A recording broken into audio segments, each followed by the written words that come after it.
Yeah. Adoption is not for everyone. Yep. IVF is not for everyone. Yep. But I'm saying if the objective is to have a child, you need to ask and answer the question, why?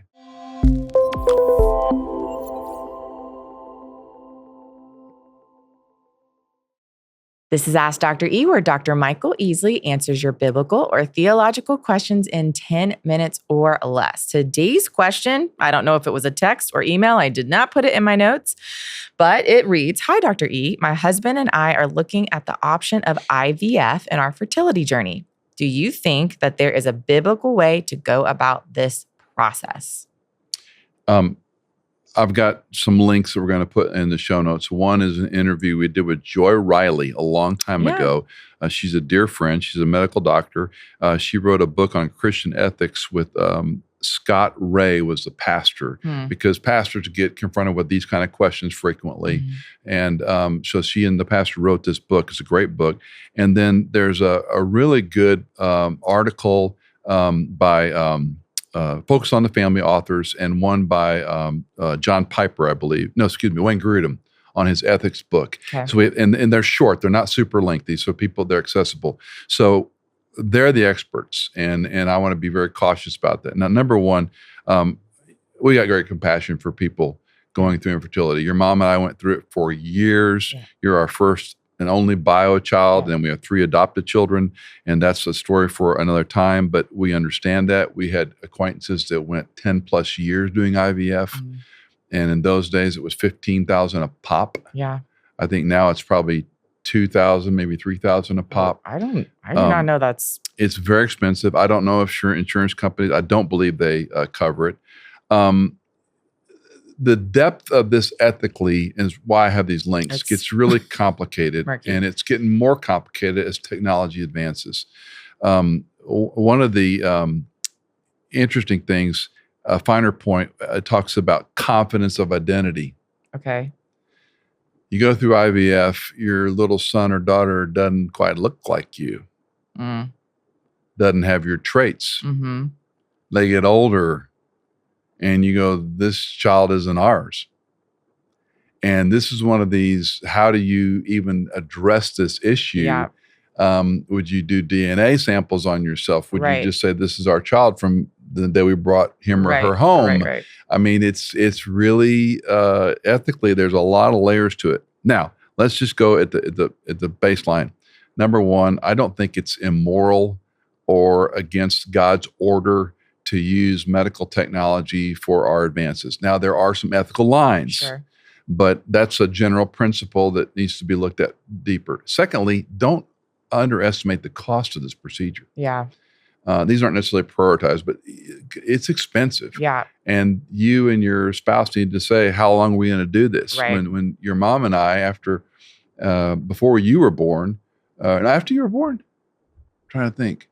We went to after you were born, we went to an infertility specialist. We went to her OBGYN for a long time, and he did this. Then we went to a specialist, Sure. which you need to jumpstart right away, in my opinion. Don't spend, not that OBGYNs aren't great. People who specialize in this keep up with things, and they're going to do far more advanced testing on you to see where you are. And then you set a time frame. We set a time frame, and we did it for that time frame. And the doctor said, that's a great time frame. We can do this many things in that time frame. And that was, confidence in his ability. And after that time frame, we said, okay, enough. Yeah. Third, and probably the most important, is what they do with the embryos. Right. Traditionally, they would harvest more than one embryo, and then they implant the best or healthiest embryo. And that's where sex selection can enter this whole process. Some of the infertility specialist field have gotten to the point they don't do that anymore. They do one embryo at a time. But when you look at a cost efficiency. No, I mean, every friend that I have that's done IVF, they retrieve, 3 to 10 eggs. They fertilize them. Some of them make it. The ones that make it, then they do additional testing, and there can be 1 to 5 viable embryos. And that, to me, is the linchpin. You got to decide personally. That's the issue. Are you going to have 5 kids?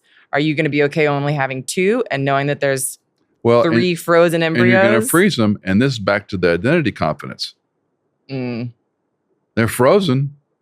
And a year later, you implant one more. Is that your baby? And this is where, I mean, it just opens so many layers.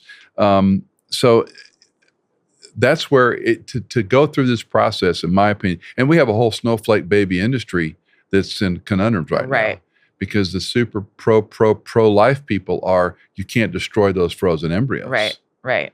You're going to leave them in stasis for 10,000 years until the power goes out. I mean, these are big ethical questions. So back to the couple who's facing infertility. You do some homework, look at these links that we have in the show notes. I really like what Dr. Riley's done. I really like it's outside the womb guidance. Anyway, the links are in there. And then the Focus on the Family and the Gospel Coalition. The Gospel Coalition has Grudem's article. Grudem is typical Grudem. He's got 15 points, and he deals with a lot of these finer ethical issues. And it's not hard to consume the information, but I do think wisdom. Now, let me back up and talk as a pastor. In the Bible, every infertile couple that we know of had a baby at some point. It's wild. I take heart in that. Now, I'm not saying you never... Everyone's going to naturally get pregnant. And some people are infertile. Yeah. And so by that, adoption is a great consideration. Yeah. Adoption is not for everyone. Yep. IVF is not for everyone. Yep. But I'm saying if the objective is to have a child, you need to ask and answer the question, why? Mm-hmm. You want a family? Yeah. Or you have this ache in your heart to hold a baby? Yeah. Your mom and I have many friends who, I could never love another child that wasn't my own, not my blood. Yeah. And so you have to sort through these things very honestly. Yeah. But I would step back and ask the question as a couple, what's my relationship with my husband and wife in this matter? You got to be on the same page. Yeah. Should have said that on the front. If you're not on the same page, stop. Forget about it. Stop. If the husband really wants a kid and the wife doesn't, vice versa, stop. Yeah. You need help. You need counseling. You need to read. You need to pray. Children aren't puppies. Yeah. They're made in the image of God, and it's a blessing and a privilege and a challenge to raise children to become adults. And any parent would say amen. So get some good counsel. The last thing I would say, be cautious around people that have done things. People that are adopted are all pro-adopted. Be cautious. IVF, be cautious because you're not them. Yeah. You can learn from folks. You can learn from people that have gone through infertility, IVF, miscarriages, complicated pregnancies, and we haven't even talked about that. Some of these things lead to unintended consequences, whether you have a child with disabilities through IVF. Yep. And then you're going to have this game in your head your whole life. So these are matters that are prayerful. Get good godly counsel. Don't just take the first doctor's, the first you go to a specialist, that's what they do, right? They're happy to take you as a patient. Yes. So be wise, be smart, get good counsel, pray, and I really believe God will give people children in time. It may not be the way you thought. Might be an adoption, might be IVF, might be a surprise pregnancy when you're 39, not trying to have babies. Right. But rest. Yeah, it's hard. Rest. Man, it's hard when Don't you obsess. really want that baby and you want to do the right thing and it feels like the years are, flying and you got to get pregnant before 35 or before 40 or whatever That Nick of Time song by Bonnie Raitt always kills me, that line about her friend that wants to have a baby and she's getting too old. Yeah. It's real. But God's in control. He'll give you the wisdom and discernment. Hey, let us know what you do. Yeah. Let us know what you do. We'd love to hear back. Yeah. All right. If you've got a question for Dr. E, call us, text us, email us. The info is in your show notes.